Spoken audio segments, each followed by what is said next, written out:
Évangile de Jésus-Christ selon saint Matthieu, chapitre 18, des versets 21 à 35.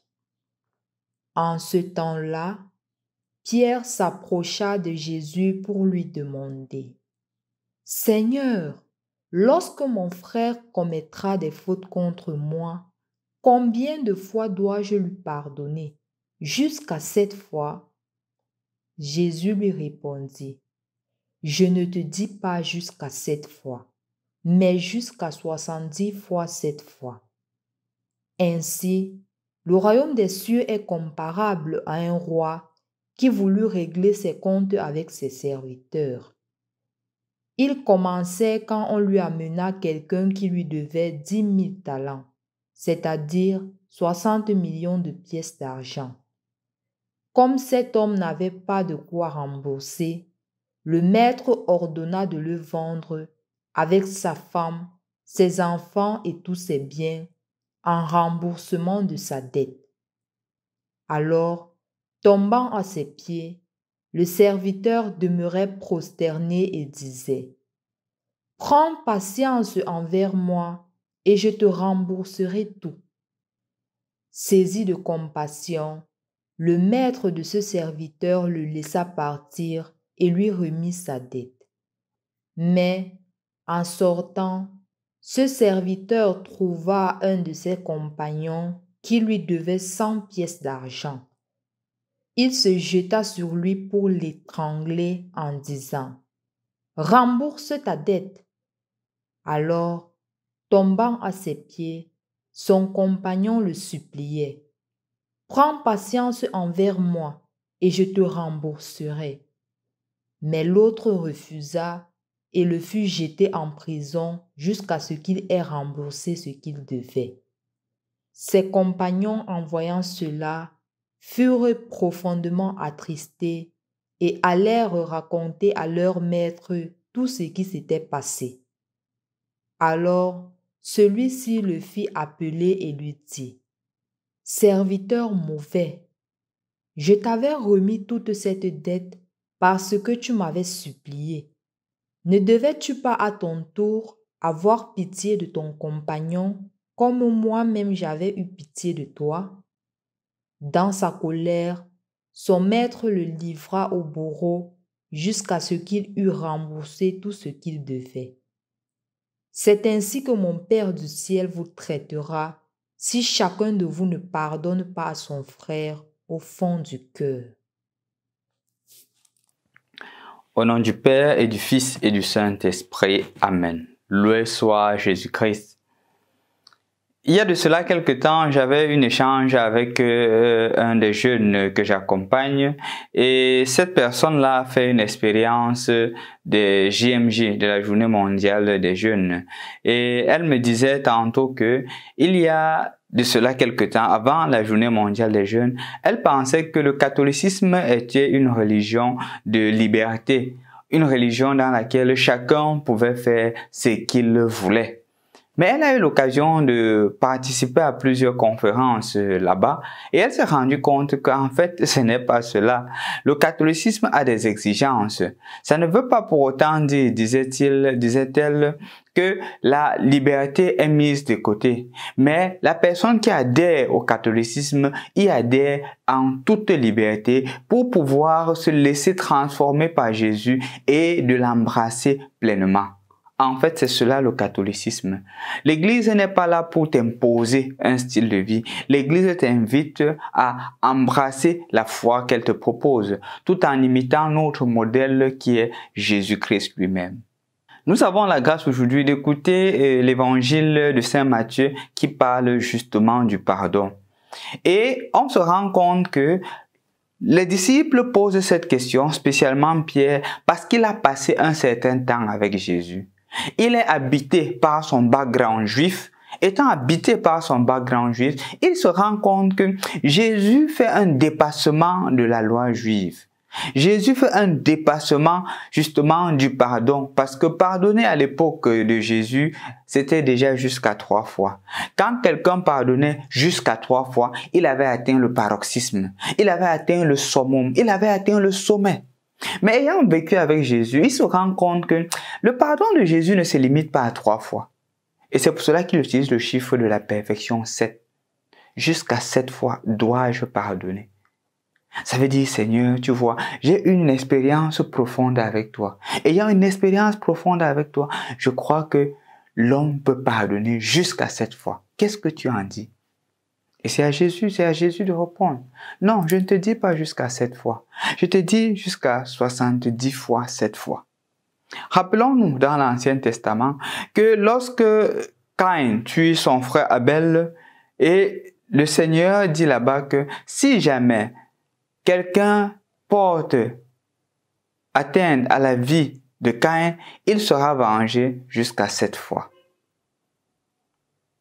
Plus tard, un descendant de Lamech dit que si jamais quelqu'un me tue, il ne sera pas vengé jusqu'à 7 fois, il sera vengé jusqu'à 77 fois.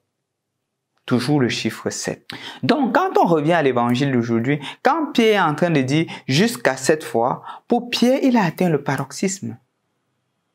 Donc, de la même manière que dans le livre de la Genèse, Dieu disait que la vengeance se fait jusqu'à 7 fois.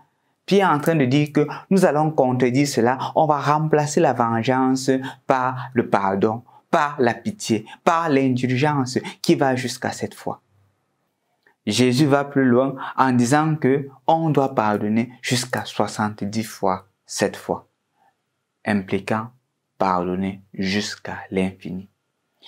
Il n'est pas question ici, remarquez, chers frères et sœurs dans le Christ, de remarquer quel genre de pardon il est stipulé. On ne dit pas que c'est telle faute que tu dois pardonner. Le pardon, c'est général. C'est pour cela que, si vous écoutez bien, on ne dit pas pardonner le péché, on dit pardonner les péchés. Donc, quel que soit le péché, nous sommes appelés à pardonner. La question donc qui se pose, c'est où prendre les forces pour pardonner? Comme me disait une dame une fois, mon père, tu ne sais pas ce que veut dire être trahi. Tu ne sais pas ce que j'ai enduré. Et ne sachant pas, c'est normal que tu te mettes à me créer ces discours-là. C'est normal que tu me dises qu'il faudrait que je pardonne, mais tu n'étais pas là quand j'ai souffert. Elle a raison. Et sur cela, je ne peux pas nier. Puisque je n'ai pas fait cette expérience-là, je ne saurais jamais la gravité et la profondeur de la douleur qu'elle a dû endurer. Le fait de se sentir trahi. Pas seulement elle, beaucoup d'entre vous. Et je crois que certains d'entre vous sont aussi en train de m'écouter en ce moment. Et ils se disent vraiment, le pardon là, c'est utopique. Je ne vais pas m'asseoir ici pour vous dire, vous devez pardonner. Vous avez l'obligation de pardonner, non. Comme disait ma fille qui a fait les JMJ, elle s'est rendue compte que la foi chrétienne, le catholicisme, c'est une religion qu'on embrasse librement, mais qui nous appelle à un changement, qui nous appelle à une métanoïa, qui nous appelle à une conversion. Ce n'est pas la religion que nous fabriquons, c'est le Seigneur qui a fabriqué. C'est le Seigneur qui nous a donné cette Église et nous sommes appelés en l'imitant à devenir son image et sa ressemblance, non pas à transformer Dieu à notre image et à notre ressemblance. Et un des moyens spécifiques de cela, c'est à travers le pardon, comme nous l'avons écouté dans l'évangile d'aujourd'hui. Jésus donne un exemple concret. Le pardon vient d'abord du fait de prendre conscience qu'on est pardonné par Dieu. On ne pardonne pas parce qu'on n'a pas pris conscience que nous sommes pardonnés par Dieu. On ne pardonne pas parce qu'on croit que ce que nous sommes, c'est le fruit de nos propres efforts. Et puisque nous croyons que c'est le fruit de nos propres efforts, nous ne voyons pas la nécessité de voir les personnes avec le même regard que Dieu à notre égard. Je me rappelle clairement, hier, je suis allé célébrer les 70 ans d'un papa, le papa d'une de mes filles. Et arrivé là-bas, le discours que le papa a tenu m'a beaucoup marqué. Il m'a dit, mon père, pas seulement à moi, mais à tout le monde, que je rends grâce à Dieu. Je me rappelle clairement qu'on m'avait dit que je ne devais pas me marier. Me voici marié. On avait dit que je ne devais pas avoir d'enfants. Tu peux regarder mes enfants, mon père. Je me rappelle aussi qu'on avait dit que je devais mourir à 40 ans. Me voici à 70 ans. Tout ce que je suis, je le suis par la grâce de Dieu et je dis merci à Dieu. Il s'est arrêté là. Il n'a pas fait d'autres discours. C'est seulement ce discours. Et je crois fermement que l'expérience de la gratitude nous amène à pardonner. Quand il n'y a pas un cœur plein de pierres, on pardonne. Mais quand notre cœur est plein de pierres, quand notre cœur est plein de rochers, c'est clair que l'eau de la grâce, l'eau de la miséricorde ne peut pas y passer. Chers frères et sœurs dans le Christ, je voudrais qu'on écoute un peu la première lecture d'aujourd'hui. Écoutant cette première lecture, nous allons conclure cette méditation. Lecture du livre de Ben Sira le Sage, chapitre 27, des versets 30, puis chapitre 28, des versets 7. Rancune et colère, voilà des choses abominables où le pécheur est passé maître. Celui qui se venge éprouvera la vengeance du Seigneur. Celui-ci tiendra un compte rigoureux de ses péchés. Pardonne à ton prochain le tort qu'il t'a fait. Alors, à ta prière, tes péchés seront remis. Si un homme nourrit de la colère contre un autre homme, comment peut-il demander à Dieu la guérison? S'il n'a pas de pitié pour un homme son semblable, comment peut-il supplier pour ses péchés à lui? Lui qui est un pauvre mortel, il garde rancune. Qui donc lui pardonnera ses péchés? Pense à ton sort final et renonce à toute haine. Pense à ton déclin et à ta mort et demeure fidèle au commandement. Pense au commandement et ne garde pas de rancune envers le prochain. Pense à l'alliance du Très-Haut et sois indulgent pour qui ne sait pas. Comme nous l'avons écouté, chers frères et sœurs dans le Christ, le Seigneur nous invite à l'indulgence. Le Seigneur nous invite à éviter la colère et la rancune. Et il donne 3 choses qui nous permettront d'éviter cela, ou du moins qui nous donneront la conviction d'éviter. Il dit premièrement que pense au Très-Haut. Comme pour dire que pense à Dieu. Pense que ce que tu es aujourd'hui n'est pas le fruit de tes propres efforts. Pense que le fait que tu sois capable de parler, le fait que tu sois capable de vivre, de bouger, de parler, de réfléchir, c'est parce que Dieu est là. Et Dieu te l'a accordé, non pas parce que tu es parfait, mais parce que sa miséricorde est première. Donc pense à celui qui te pardonne chaque fois. Pense au fait que tu n'es pas parfait et pense que le Seigneur t'a toujours donné cette seconde chance. Pense à cela. Avant de refuser le pardon à ton frère, avant de refuser le pardon à ta soeur, pense à cela. Deuxièmement, il dit, pense au commandement. Comme vous l'avez écouté, le commandement en fait c'est l'amour du prochain. Pense à l'amour du prochain. Pense à ton semblable. Vois que celui qui est là, c'est aussi un pécheur comme toi. Pense que le Seigneur te dit de pardonner à ton frère. Pense que celui-là même, il n'est pas aussi parfait comme toi, tu n'es pas parfait. Et puisque tu vois aussi en lui ton imperfection, puisque tu es capable de te refléter en lui, pardonne à ton frère. Sois indulgent à ton frère. Aie pitié de ton frère. Et enfin, il dit, pense à la mort.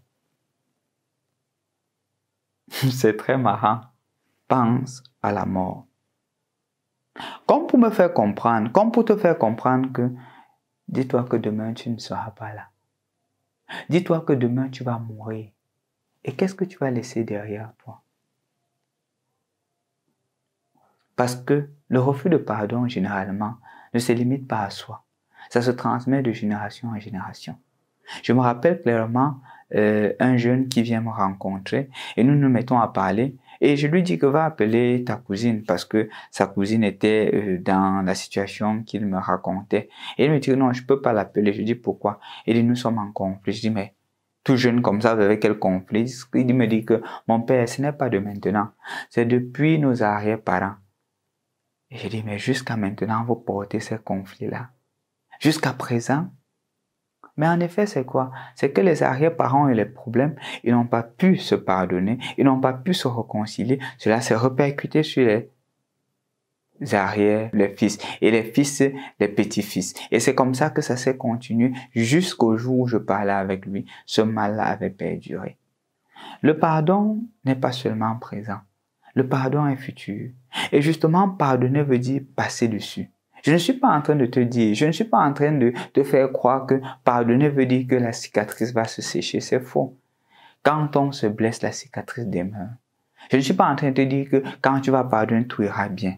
Mais quand tu prends conscience que toi-même tu es le fruit de la miséricorde de Dieu, quand tu prends conscience que ton frère mérite aussi cette miséricorde-là, et quand tu prends conscience du fait que tu dois mourir, rappelle-toi que nous ne sommes que des passagers sur cette terre et que le pardon doit être la force que nous donne le Seigneur pour pouvoir avancer vers lui. C'est pour cela qu'il dit encore dans cette lecture que quand nous pardonnons, nous avons les grâces de Dieu. Ce n'est pas que Dieu quantifie ses grâces, mais il dit une personne qui fait preuve de miséricorde accueille aussi la miséricorde sur lui ou accueille la miséricorde sur elle. Mais une personne qui refuse de donner la miséricorde n'accueille pas la miséricorde. Remarquons comment est-ce que se termine l'évangile de ce jour. Je t'avais pardonné toutes tes fautes. Pourquoi ne devrais-tu pas aussi avoir pitié de ton frère qui t'a supplié? Pourquoi est-ce que nous ne pardonnons pas? Parce qu'on ne prend pas conscience du fait d'être pardonné par Dieu. On se croit de plus en plus parfait. Combien de familles sont divisées? Combien de familles mariées à l'église à un certain moment se séparent? Et parfois des femmes se mettent à me dire, mon père, c'est pour mon bien-être. C'est parce que je ne me sens plus. Le cœur n'y est plus. Quand on met le jeu, le Seigneur n'est plus là. Moi, je dis toujours à ces femmes-là, la force du pardon, c'est Sainte Rita. Il y a des modèles qui nous sont proposés. La force du désir de convertir son mari, ses enfants, c'est Sainte Monique. Ne crois pas que c'est impossible. Si tu mets le Seigneur au devant, tu réaliseras des prouesses. Mais si tu te mets au devant, rien ne marchera. Est-ce que tu confies cette situation au Seigneur? Est-ce que tu remets au Seigneur tout ce que tu as vécu? Est-ce que tu dis au Seigneur d'agir dans ta vie? Le pardon vient de Dieu. Dieu te donnera la force si tu le veux vraiment. Je ne dis pas que ta difficulté est facile, mais je suis convaincu que ce Seigneur qui t'a créé, ce Seigneur qui est l'auteur de ta vie, ce Seigneur qui t'accompagne chaque jour, ne t'abandonnera jamais. Si tu lui fais confiance, si tu t'abandonnes à lui. Au nom du Père et du Fils et du Saint-Esprit. Amen.